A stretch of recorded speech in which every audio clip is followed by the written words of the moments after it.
Good morning. This is the Assembly Enterprise Utility Oversight Committee meeting for October 18th, 11 a.m. And the first thing to do is take roll. Big training. Christopher Thompson. Austin Davidson. Pete Peterson. Amy DeBoski. Right. And I know, of course, it's somewhere around here, but he must have stepped out. He was in his office a minute ago. We'll get him when he comes back. So the first item of business that we have is to flip the agenda, take up MLP briefly, because we're really not going to have a substantive update on that. I think Mr. Dunbar just walked in. And so just because it's an unfinished business item, we keep it on the agenda until that item is finished. And it will be hopefully finished in about 6 weeks. So any report from the administration? Mr. Falsey was going to do that report, and he is not here. Not yet here. You put that report first, didn't you? Any report from Chugash? I'll just say I'm Julie Haskett with Chugach Electric. We are still moving on the timeline that was previously discussed here and in the resolution for our board to take action next week on the APA. So to that end, we are looking forward to the outstanding issues being resolved in the next couple of days to give our board the opportunity to have the documents before they actually take action. Thank you. But we are working together to get that done. Perfect. Thank you. Speak of the devil, Mr. Falsey has arrived. Did you want to give a very Marie introduction or report on the Chugash MLP transaction? I second everything that Julie said, although I didn't hear a single word of it. Right. But I do have one thing. Okay. We promised the Assembly that we would try to introduce documents in real time as they were available. So we put through in paste this last go-round the summary of economic effects for the ordinance. And I think we're still working on how to meaningfully get it to you on the agenda. It came to you with a cover information memorandum, but I think the clerk's office didn't want to put that in on the consent agenda for fear that it would end up being accepted on the consent agenda and disappearing from the ordinance. So in any event, we brought manual copies here. I don't know if it's going to show up on the real agenda or not, but at some point we can answer any questions that come up about that. Otherwise, I think we're trudging along. We're making good progress. We're still doing our level best to try to wrap it up in real. This is demanding a lot of attention in real time. I think I've already gotten about 30 emails about it today, so we're getting down to it. Okay, now that you've handed us the document, do you want to briefly walk us through what we just received, or just let us Try to figure it out. Mr. Slipper? I would be happy to do that. Thank you. So what this anticipates, and there's notes on the back of it, anticipates an upfront payment of $767,800,000, of which we're going to take that money and we're going to pay off all the debt, $511 million. There's going to be some transaction costs for the deal, about $3.5 million. This payment of termination, so to PERS, so when this transaction goes through, there's about 62 employees who are no longer members of PERS. And you got to defer their cost. Pardon? You have to defer their retirement. So what you have to do is you have, and this is a rough estimate. We've asked multiple times, and they are not willing to give us a firm number, which they can't. They mean PERS. They meaning PERS.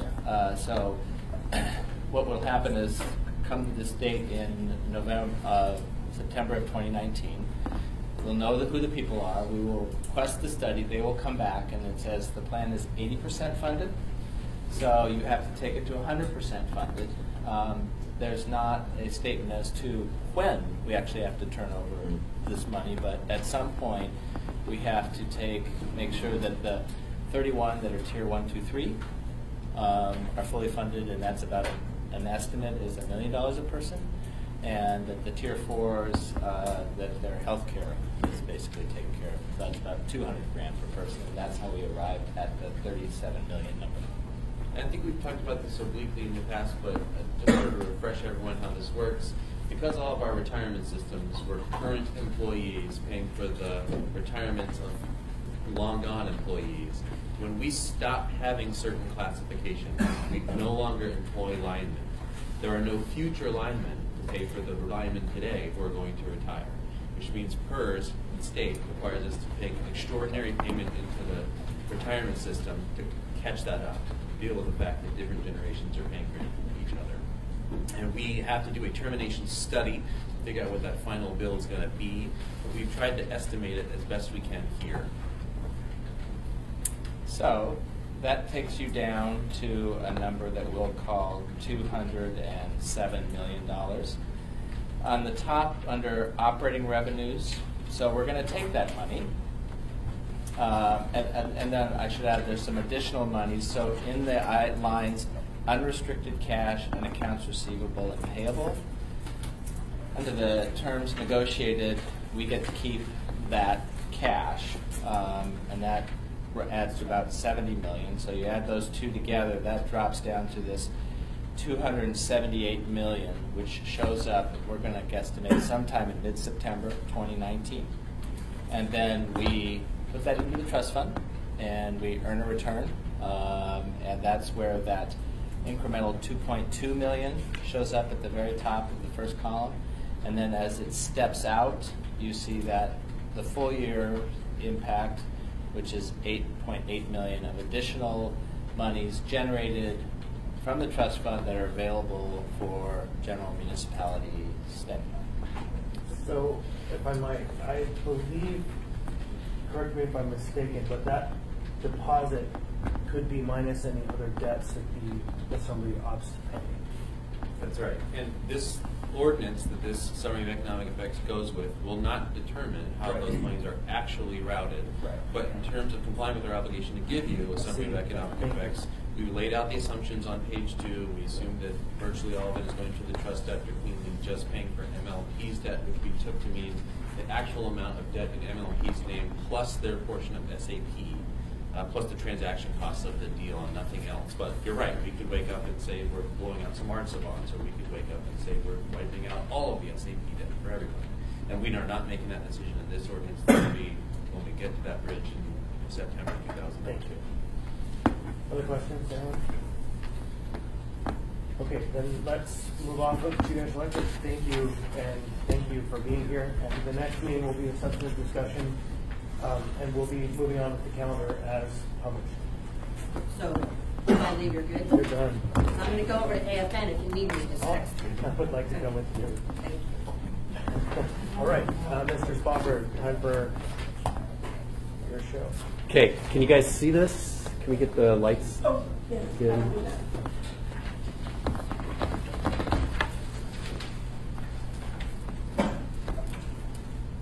Okay, I'm Mark Spafford. I'm the General Manager, Department of Solid Waste Services, and we're here today to talk about a few items that are going to be on the assembly meeting that you guys are going to be taking a look at, voting on this Tuesday.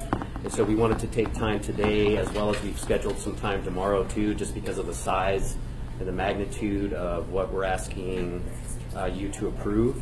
And so we want to make sure that we have enough time to go through that. But anyway, I wanted to start off with this because we are the only entity that has anything remotely like this in the United States. And basically what this is a landfill countdown. So, and I like to call it the doomsday clock, because basically this tells us how much time we have left, and as close to real time as we can get with how much time we have left at our existing landfill. And the kind of the interesting and cool thing about this is that this takes information that we're collecting every day with respect to our operations and performance data, and basically resets this clock every day to tell us how we're doing. And why this is important is because when we started here, when I started here, trying to figure out like what was the most important thing that we need to think about as a department, what we came up with was this: is that we have a valuable natural resource in the landfill. Many communities are not as lucky as we are to have a landfill that we own and operate. So we're not at the whims of a private waste management or public services or somebody like that with where we have to take and dispose of our waste. We kind of control our own destiny with this landfill, and as such, we should do everything that we can to make sure that we're extending the life of that. So every decision, everything that we do at the department, for the most part, has to go back to, is it doing something to extend the life of the landfill? And so again, that's the main goal of our department, and why that landfill closure clock is important, and kind of what it means to the department. Mark, let me interrupt you for a second. Sure. Have other areas you've looked to do have the ability to get the methane as we're harvesting it now, or are we unique in harvesting the methane? We're not unique in that. However, So we are doing it. Yeah, there's many other entities that are capturing methane that's coming off of the landfill and using it in some kind of waste to energy process. It's not the majority of communities that do that, but we are it's certainly we're not alone. Thank you, Chris. Okay. And why that landfill clock is important is because 30 years ago when we did the last master plan, we did a site evaluation and looked at sites within the municipality, and of course we ended up with the landfill's current location, which is adjacent to Eagle River at the Highland and Glen Road intersection that I'm sure everyone here is familiar with. But some of the other sites that we looked at within the municipality, and again, this was 30 years ago, Anchorage had about half the population, and so the situation has only gotten more congested and less places to put a landfill. But like I talked about in August, one of the locations looked at was Kincaid Park. I don't think that would go over too well if we needed a new spot for the landfill. The other is Campbell Track, kind of the same deal as Kincaid Park. And then my favorite one, which is the Sand Lake Pits, which is where I live. There's thousands of homes there, thousands of people that live there now. It's just not a good option at this time for us to look for another landfill site. And in fact, the closest landfill site that we would have available would be the Mat-Su Valley, and currently their disposal rates are $131 a ton. Ours are, in the range of $58 to $68, depending if you take it to the landfill or the transfer station. But basically, if we had to truck everything out to the Mat-Su, their current rates are $131. They would charge us double because we're out of their area. Plus all the trucking time, it would come up to about $275 to $280 a ton. So the cost to take care of waste outside of the municipality are way more expensive than us addressing it here with our own landfill and disposing of it on our own. Or worst case scenario, if we didn't have Mat-Su, we'd have to do something even worse, which is something like barge it out, which is the last thing we want to do. And so again, just to touch on what we did 30 years ago in the master plan is we had an existing shredder plant which would shred up garbage, and then it would get taken to Merrill Field or one of the other dump sites here in the municipality that were around at that time. But basically the master plan in the mid-'80s told us to convert that shredder plant into the transfer station that you see today, build the landfill, and close out all of the unlined, they weren't really landfills. I don't like people calling the existing landfill a dump because it's not a dump, it's an engineered facility. But the landfills in the mid-'80s that we closed out were essentially dumps. And so what we looked at with the new master plan was, again, back to that question of how do we optimize the existing life of the landfill that we have now, because it's so important to our solid waste management system. What do we do at the transfer station? Because next to the landfill, the transfer station is the second most important asset that we have, and it's 30 to 40 years old, which we'll get into talking about that here in a minute. And so I was looking at what can we do to improve conditions at the transfer station.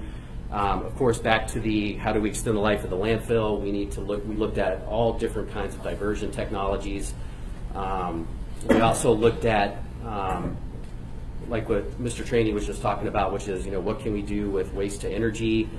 We looked at stuff down the road, for big, hairy, audacious goals, which is kind of like my favorite thing to talk about lately, which is, do we do something like thermal conversion, which is burning waste and turning it into electricity to reduce the volume by 90% of what's going to the landfill, and increase the landfill life for 120 years from what it is now. So we looked at all that stuff. And also throughout the process, we tried to engage our advisory commission as much as possible. We engaged other MOA departments in trying to come up with solutions, for something that was beneficial to not only our department but also other departments. And of course, we worked with the administration very closely, stakeholders and other entities like that during the development of the master plan. And so just real quick to why we're here, again, the 3 items that we're going to talk about today and tomorrow, if we don't get through everything today, is the master plan, which contains the recommendations for what we're going to do at the landfill, as well as the transfer station, which we're going to talk about in detail today. And then also the plan of finance, so how we're planning on financing and paying for the new construction activities that are associated with the transfer station, which Alex and Ross will talk about. And then we'll be talking about the first step that we need to implement the recommendations from the master plan, which is the purchase of we'll call it the Walmart property that's adjacent to where the existing transfer station is. And then of course, the favorite topic is we'll get to how we propose to pay for it, and we'll be able to answer and address any questions that come out of that. And so kind of the agenda for today is we'll get Tetra Tech up here. Tetra Tech we selected through a request for proposal process.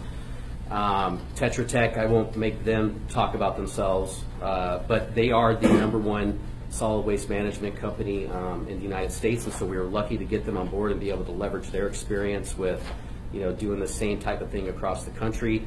Another thing I wanted to mention about the master plan is that we've also gotten the support of our advisory committee. We've got resolutions of support for each one of these items. We have our board chair who's here if anybody wants to ask her questions to talk about the public process, Radhika, sitting in the back.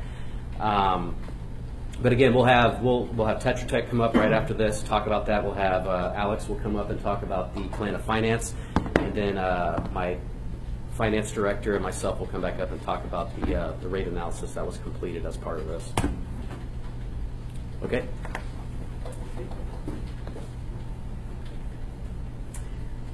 Thank you, Mark.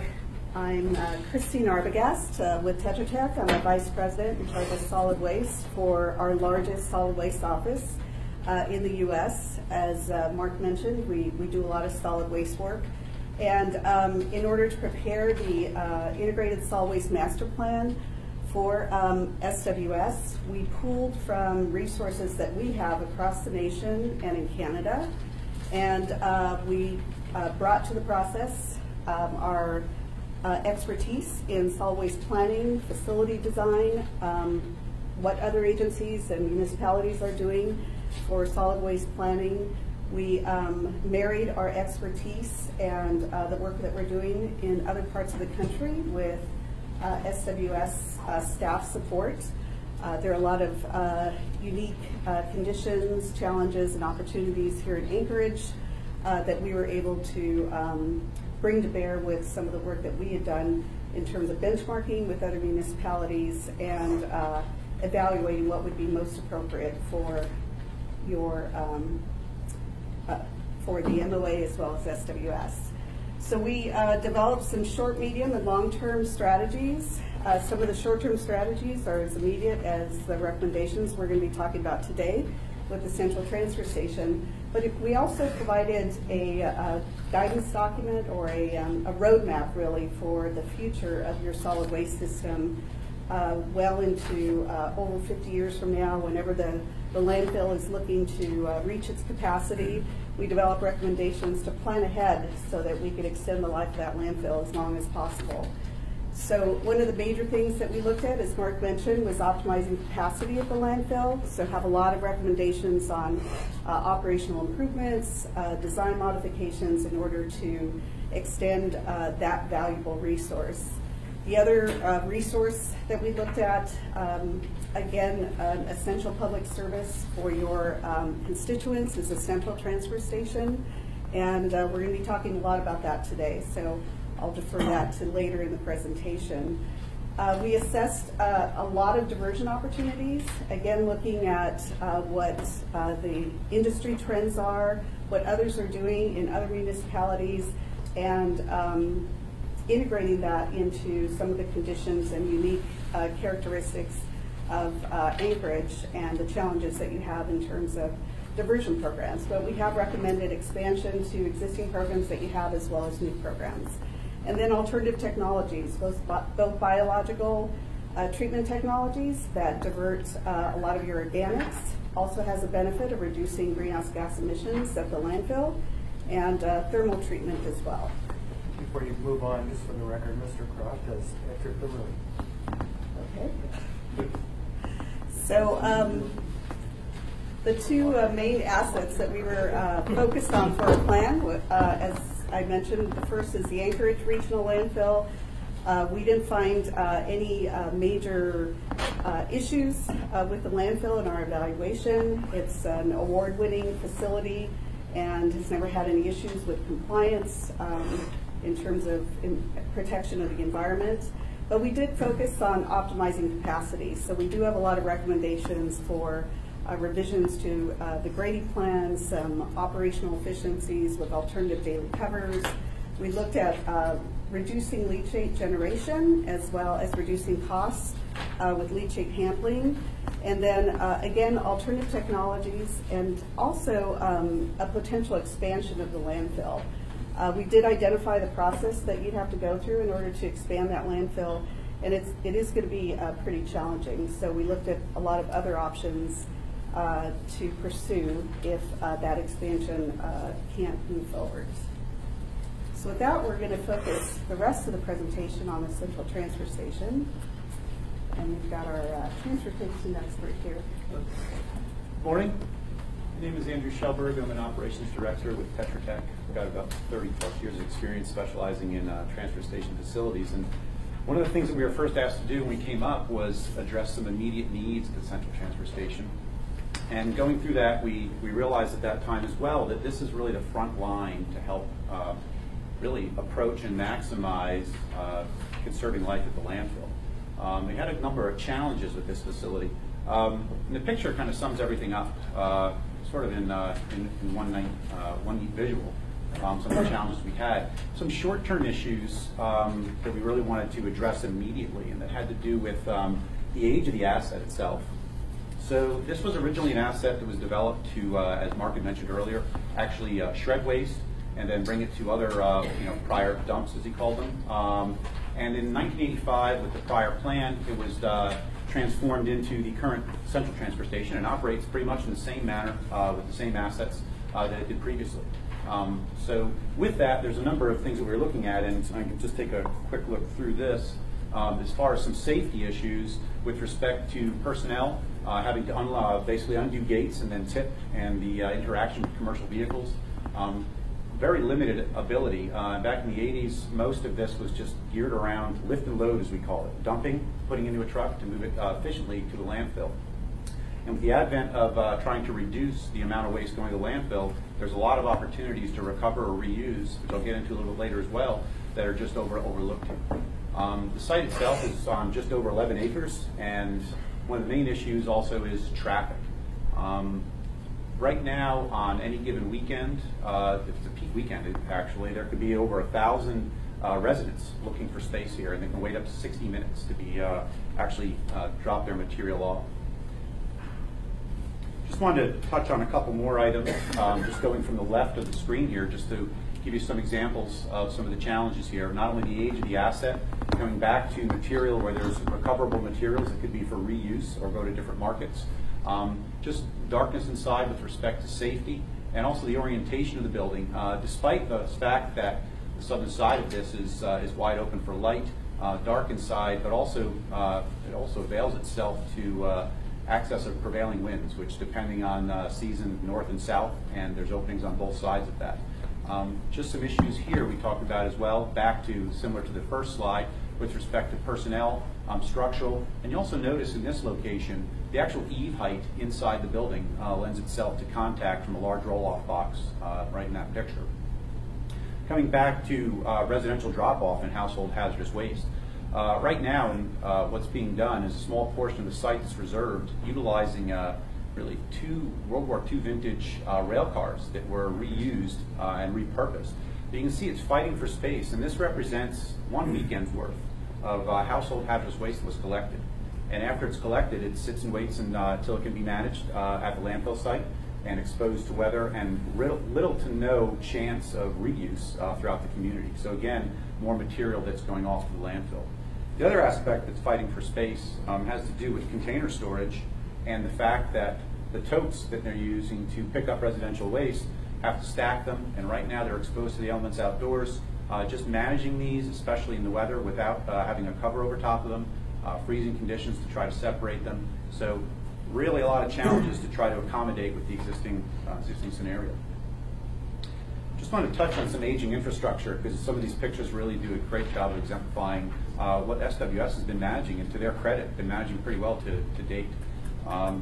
Just shown over here, basically in these 3 photos, the ramp that goes in, there's a tunnel where essentially vehicles will tip waste inside the building, and then it will be loaded through a slot in the floor, and a transfer trailer will be parked on each side here. So this ramp has a slope down in and then a slope back out. So the system that you see here actually is a hydronic heating system to keep it from freezing, so that the trucks can navigate regardless of weather. But if you take a look at the challenges they've been dealing with 30-plus-year-old piping, and just trying to keep that up and operating, as well as the 80s vintage boilers that are operating that, to allow that to happen. Another heating unit, this is a roof-mounted unit that's actually was around from the original facility as a shredder. And again, 1970s technology. They'll utilize this facility as a warm storage facility at times because there's not enough space on site to accommodate their warm storage needs. With this, there's also, typically for these type of buildings, you're looking at best a 30-year life with respect to the sheeting, roof sheeting, side sheeting, and that's in a normal industrial environment. We have a saying in this business that the first day of operations at a transfer station is typically also the first day of demolition. It requires constant maintenance. You have 60, 80,000 pound wheel loaders operating on the floor, trucks coming in, moving abrasive materials across the floor. So there's a lot of chance for contact, which you see right here. Throughout the building, there's a number of structural members as well that are already compromised and have been repaired throughout the years. And then also, just want to touch on this here. With the installation of this facility in the mid-'80s, there was a retaining wall put in, of course, to allow them to dig this area to actually get the height separation they needed for loading. This wall is a cantilever design, meaning it utilizes the wall itself as strength to hold back the soil packed on the other side. And at one point, this wall is actually bowed out, and there had to be tiebacks placed in. So some structural issues that would need to be addressed. So what we looked at is we didn't just jump into this and say we have one approach. We took a look at 3 different concepts, and I'll get into them in a little bit more detail. But our main goal on the safety side was to do something to separate the residential and commercial traffic. And right now there's an overlap of that, which creates issues, as well as what's going on in the floor. And then the other thing that we're looking to do is try to take advantage of solving some of the immediate needs with the ability to recover, taking residents and alleviating the burden they've got of coming up and waiting in line for up to an hour to dispose of materials.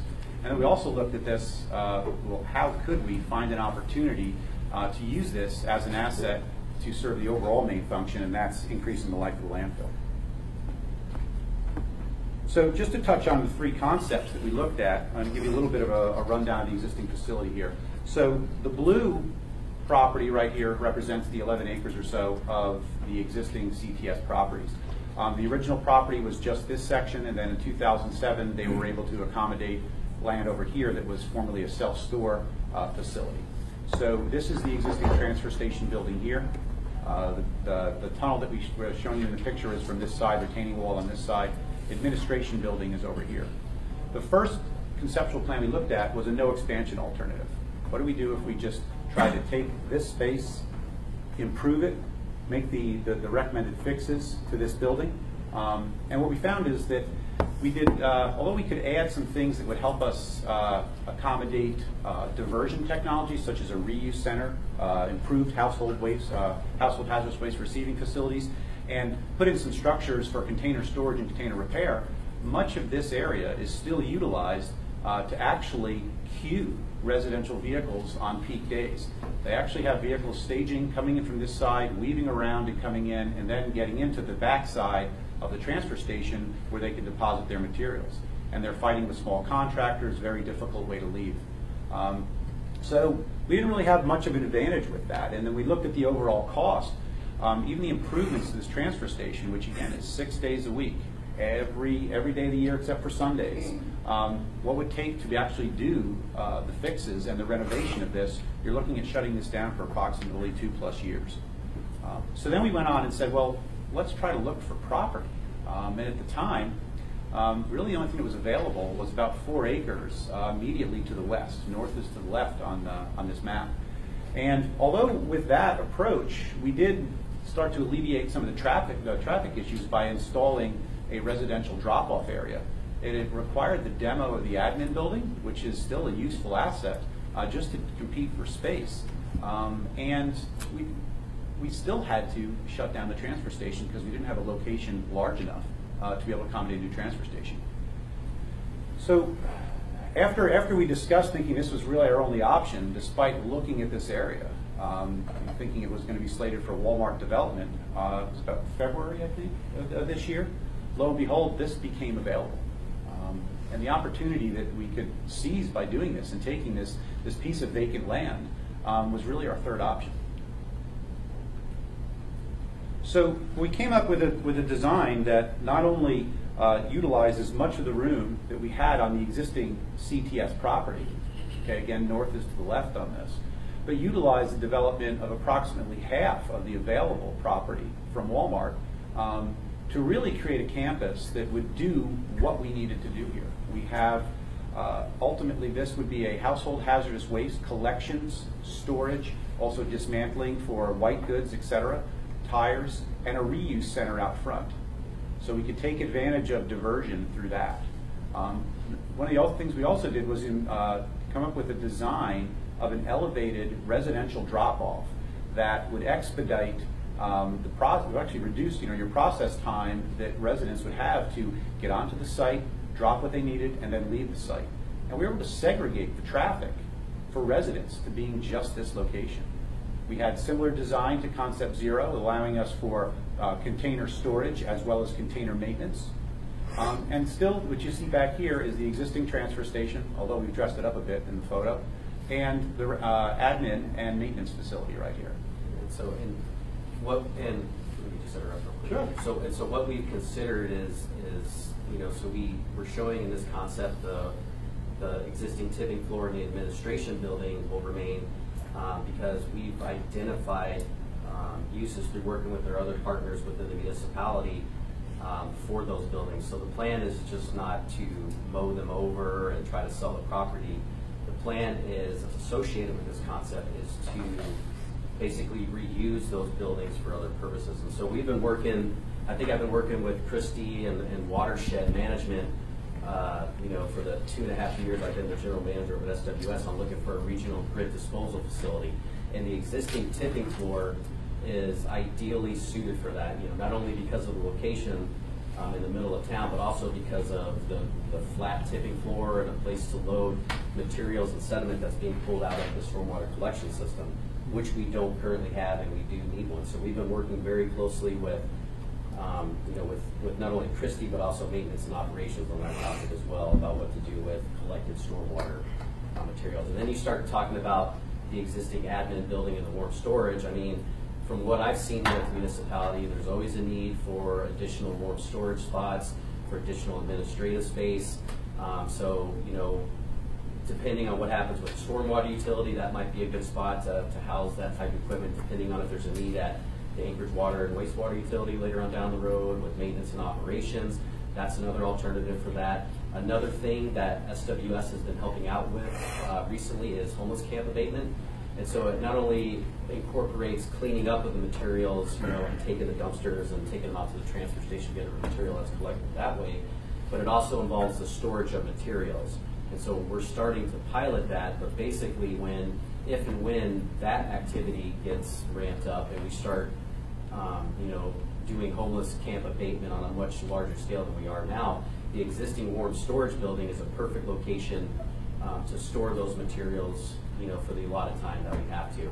Not to mention that, the admin, the building portion of it that's not warm storage could be used for, like a homeless shelter, emergency place during the winter, which we're required to have as a municipality, from my understanding, or homeless housing. I don't know. There's a lot of different options that we could use for those facilities, rather than just tear them down as part of this process. So hold on just a sec. Much to the chair's chagrin, once again, the committee work turns to homelessness, and it seems like it's a topic at every meeting. And so I briefly discussed with Mr. Spofford before the meeting that at some point today would be nice to follow up on what we heard a little bit at the meeting the other night on the idea of some solid waste service management of the green belts. And so we'll come back to that. Thank you. Okay.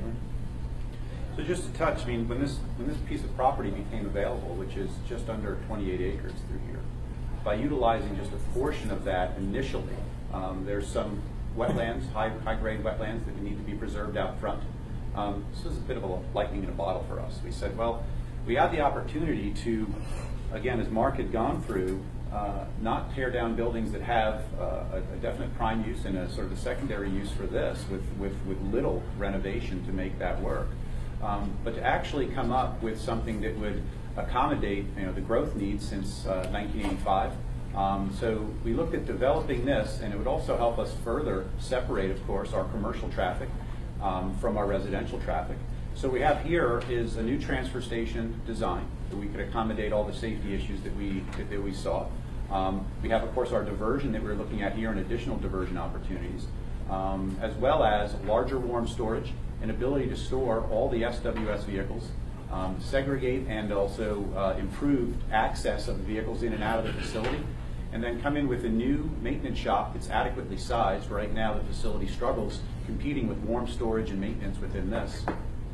And then also have the admin building here with the third story being an education and public outreach center. So this also then left us with this portion to address and utilize ever progressing waste diversion technologies. So it gave SWS and the municipality the ability to say, if we could take this, let alone the fact if this property were to be purchased by somebody else and something were to go up here that were not in line with the industrial activity over here, gives you the ability to plan for the future and also address your immediate needs, while also ensuring that currently your operations wouldn't be impacted from some future development. And also the key thing about this concept is that it prevents us from having to shut down the transfer station for 2 to 3 years, which is not something that we would want to do as a customer service focused entity, because basically there's a significant cost that would be associated with the private haulers as well as residents having to drive all the way out to the landfill instead of being able to drive to the central transfer station like they are now. And that represents a significant cost that would just get passed through to all of your constituents anyway. So in simple terms, because of, in large, because of the fact that you're not renovating this, with the construction cost to do that is quite pricey, because there is essentially selective demolition at certain times that you need to be done, and then come back in and work around the remaining structure, the ability to get it done. So the 2-year shutdown, if you look at, we gave our initial concept of just taking this property, the existing property, and trying to work with it, the price for this was about 2/3 the price of either the option of the 4 acres to the west or the entire purchase of this Walmart property and development. So you're looking at about 2/3 the cost to do a no expansion alternative for similar costs between this property and this property, because even the 4-acre expansion of property would still require renovation of this facility. So we put together a little video that kind of runs through, just a brief video that pops us through the, really drives a couple flybys through the existing transfer station property and some of the renovations. So, I know we're only about halfway through the project, and we have another meeting immediately after this. So 20 minutes, yeah. Conscious of the time, if we don't want to hear the finance portion of it. Yep. Just real quick. So 15 minutes really. all right.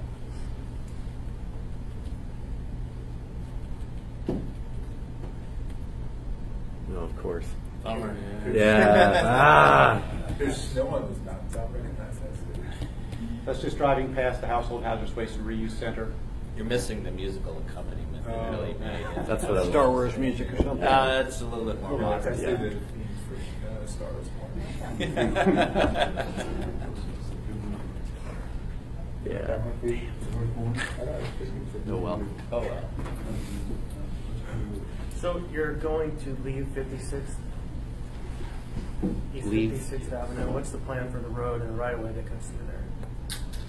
There's going to have to be associated improvements with 56th Avenue when we build a facility across the street. That's just that's what my gut feeling is there's going to have to be some kind of improvements So you associated imagine with it that. maintaining itself as a road, not becoming part of the compound? Oh yeah, it'll continue to be the same thoroughfare that it is now. Mr. Train. What about the way we used to get into the central landfill? Going past what's now a restaurant and the candy place, that's where the cars used to queue up. Then a few years ago, they moved to 56, became a nightmare.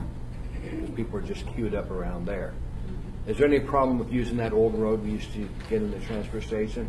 I know it was a political decision made for the people that owned the restaurant that didn't like the cars out there. Right. Have you looked at reusing that road again for access? No, I mean we're pretty much with what we feel that we are doing the best that we can with the queuing that we have available on the space that we have, and so obviously, moving forward, in addition to safety and the age of the infrastructure, the other big piece of it was making sure that when we do build the new facility, if and when we build the new facility, that we're able to get people in and out as quickly as possible, much quicker than we do now. That way we can avoid that queuing that might occur on those. And how would they leave the facility? Which road would they take to leave? Back on 56th or head out on that road? Actually, back on. It's in my assembly district, so I know the area. Yeah. Okay. So our entry and exit for residents would be essentially back off of 54th. They would come in right across Ingram, which is currently used right now, drive up this, and again, what Mark had touched on was the reduction in dwell time of these vehicles to do what they needed to do with multiple drop-offs and an easy drive-through. They would exit and come back out and then be able to come right back out at 54th. So it's a straight turn-in with expedited loops, and there's only essentially they're coming in and making a right, coming out and making a left, so their crossing is essentially just back on Seward. Thank you.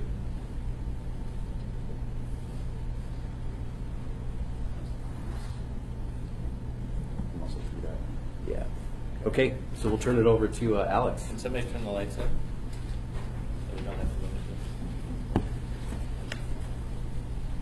this. So it'll be pretty quick. This is the state, the same way we finance everything. And the bottom line, we use this process because it is less expensive at the end of the day. You start out with a short-term borrowing program because this is a multi-year construction project. Then when you reach a certain scale, you convert that into long-term debt that matches the life of the facility. The next page, why you do it, it basically costs less at the end of the day. Any questions on the use of the short-term borrowing program? Could you where exactly those funds come from and whether it requires, what kind of votes it requires to go forward? So it's going to require, you're going to have several ordinances, but I'm not sure I'm new what they're called, but to vote on. One will be the plan of finance, one will be the property purchase, but functionally we enter into an agreement with a financial provider, let's say KeyBank, and they say you have up to X amount of years to spend, say, $30 million. And so when that time expires and we've spent the money, we've built the various projects, then that gets converted into long-term debt. And the idea being that short-term debt is less expensive than long-term debt. And at no point do we go to the vote of people. It's not like a bond. Correct. At no point. It's a revenue bond. It gets converted to revenue bond. I've laid out for you as well, this is an 8-year project, so this is the first 4 years. You see the first item, we buy the land, and then we go through the process. We build the central transfer station. There's a bunch of other activities which I'm sure Art could answer any questions about why we need those. The next page talks through the additional process that we would work on in terms of completing the structure. The ordinance before you is asking for a total of, I think, 114 million. So that's high estimate of 105 plus about 9 million, which is the cost of financing everything. Will this allow us to take more active interest in the roll-on, roll-off facility, because we've been given most of that over to Waste Management because we don't have the facility to handle that? Do you envision us being able to handle that part of the market? I don't envision that occurring at all. I mean, it's kind of it would be a business decision on whether or not we want to take that piece of business that's currently provided by somebody else within our service area and doing that for them. And Well, so we let them do it because we don't have the capability of doing Right. it. Just asking if we're going to build the facility to handle roll-on, roll-off. That- Why don't you simply expand what you do to include that as part of the options you've got? that hasn't been part of the discussions with the We'll have roll-off to discuss service. it later, Mark. Okay. Thank you. Okay. Thanks for sharing. Thank you. Any? Yes, Mr. Cross. How much money sits right now in the landfill renewal fund of the fund? It's roughly $33 million.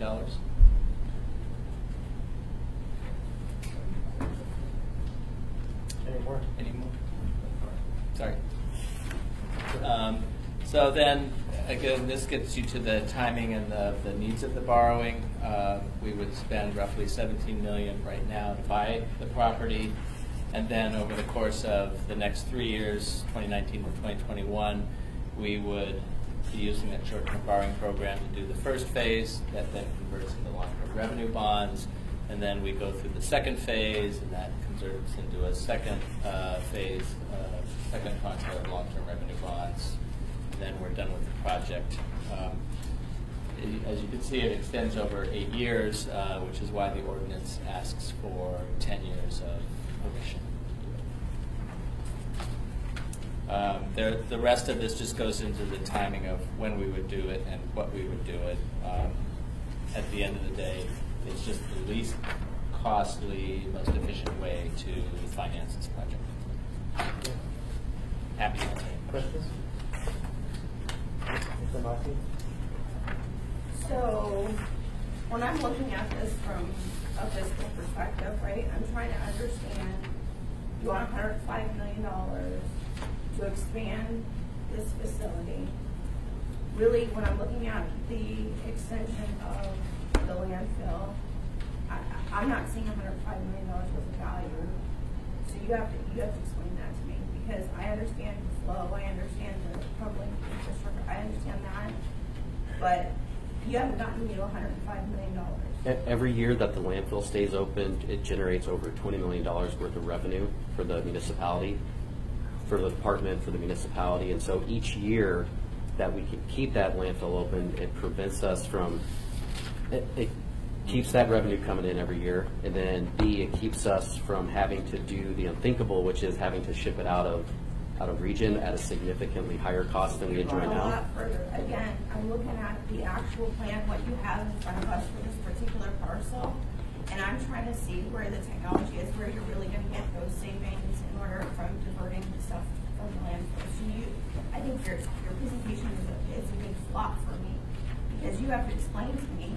I'm not laughing. I think I'm serious about this. Okay, me too. You have to explain to me where the value is and where you're getting those gains in this particular project before we get to the landfill. So that's what I'm missing. So with the larger facilities, that allows us to basically be able to keep certain materials that would otherwise go into the landfill. Like if we have a large, thing of or yard waste and organic waste comes in, it gives us the opportunity to segregate that material on a large scale on the tipping floor, because we're going to have significantly more room with which to do that. As well as when you saw the residential drop-off, there'll be a bunch of different roll-off boxes where people are going to have the capability of segregating out recyclable materials, so like cans, metals, hopefully mattresses, tires are that's two of my big pet peeves, because you can't compact those at all. And so that's the vision, would be to have spaces set up at the new residential drop-off, as well as area within the new tipping floor, to be able to do those types of activities. Okay, so that's exactly what I need to know. I need to know what the numbers that you deal with now and your anticipated numbers that you're going to be gaining by being able to do that. Because to me, that's the link, because that's a lot of money, and I'm just not quite seeing it there yet. But I think if we have that part of the discussion, I think there's a possibility. So, okay. I don't know if that can be done by tomorrow, but that might be some homework. Well, we have an interactive back to the landfill clock. You can go on that, and of course it's like gross estimates, but you can go back to that landfill clock, which the website address is in the presentation, and you can click on some of those activities and see what it actually does to the landfill life. For instance, if we were just to recycle all of the aluminum cans that we generate in this community and take them out of the waste stream, it would add 2 years to the landfill life. If we implemented curbside recycling that was mandatory for the whole community, it would add another 10 years to the life of the landfill. If we did something like mandatory recycling, as well as separating all of our organic material, food scraps, stuff like that, it would add another 20 years to the landfill.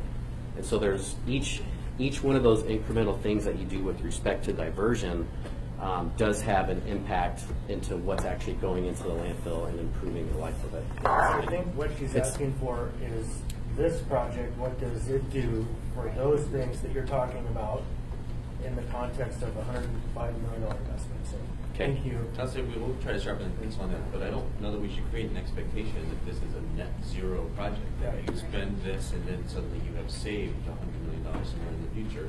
Part of what's motivating this project is that the current facility is failing, so we have to replace the current facility. Mr. Pearson? No? Okay, Ms. Croft? So this allows us to do that diversion better. Correct. Is there, and I thought I heard it, but there's going to be a space like Fairbanks where I can drop off a working lamp and somebody can pick it up. There's going to be a... That's in that new household hazardous waste / reuse center. That we would have space there to do that adequately. It's really popular, and Mr. Smith, why not borrow from ourselves? Isn't that the cheapest money we can do? And in the context of this renewal fund for the dump, with the current practice that is you use for at least a 20-year period, you get revenue. You get methane, and so you're not immediate. The old paradigm was I have to have enough money if I'm doing it prudently, or I'm being bad and not saving enough money, and then it's just a cost.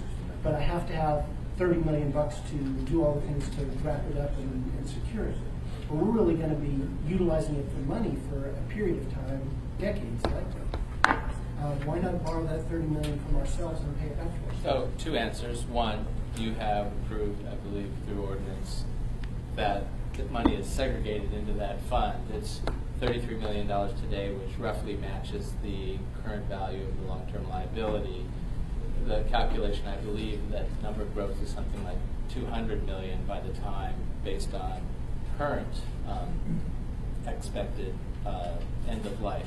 Going to Ms. Bowsey's question, Mark does have information that he can provide that will show you how this is going to allow us to extend the life of that, which is going to reduce our obligation to that. The second piece of that is, we're earning 5% on this on the landfill trust, which is functionally just the long-term rate of return for an equity fixed income portfolio. We can borrow money at 2%. We can borrow cheaper than we're making on the money we got in the bank. Correct. So just at one point of clarification, I have good friends at DEC and they've schooled me well. It's not a dump, it's a landfill. Thank you, Chris. Mr. Dunbar. important. I heard everyone gasp. So put that out there. Thank you, Mr. Thompson. I think that Eric is sort of getting at some points that I think are really interesting too. And this is a longer term discussion. We're not going to be able to finish it today. But Mark, you said that it's $20 million for every extended year, basically. And we know that there are certain recycling programs or diversionary programs that can do that. So why aren't we basically paying people to do some of those things? I mean, are we? But, for example, why make, instead of making curbside mandatory and punish people, why not say, we'll give you $50 if you put out a recycling bin, use a recycling bin. And if we needed to, and if you didn't have the funding to do it directly yourselves, maybe perhaps we could use the closure fund to do that kind of thing. Have those conversations happened? I mean, No. okay. But we can certainly make that study happen. Well, $20 million a year is a lot of money. Yeah. So I'm afraid we're out of time. Do you have any final points you want to make before The one we head to tomorrow? probably final slide you want to see is what's going to happen. Real quickly, rates haven't gone up forever, and that's hard to see, but you have it on your graph. So when we go through this, you can see that does it really show up? There we go. Okay, so the key point here is if we do nothing, and you're being forewarned that you're going to see a memorandum or ordinance here sometime soon about a rate increase. The landfill, the solid waste services is running at a deficit, despite Mark's best efforts. And what this kind of points out is that, with these rate increases, and we'll have more time to talk about this, then that turns into a surplus. The final slide I would want to leave you with is last time, if you go back to see what the how rates have been raised and the rate of inflation has been, this chart shows you even with the projected rate increases that are going to be asked for over the next several years, we're nowhere near the rate of inflation over time. So Mark and his team have for many years done a phenomenal job managing this business, but we've gotten to the point where we have to raise rates. All right, thank you. And we'll return to this topic tomorrow, I believe. Tomorrow at 10. So before we move on, we'll take just 2 Mark, you minutes guys are running for at a audience deficit right now. participation. Not currently, but that's what's Anyone from the projected. public wish to Just speak Sullivan at this took time? $4 million out of you guys a couple of years Hearing ago. no one? Yeah. Okay, then we are adjourned.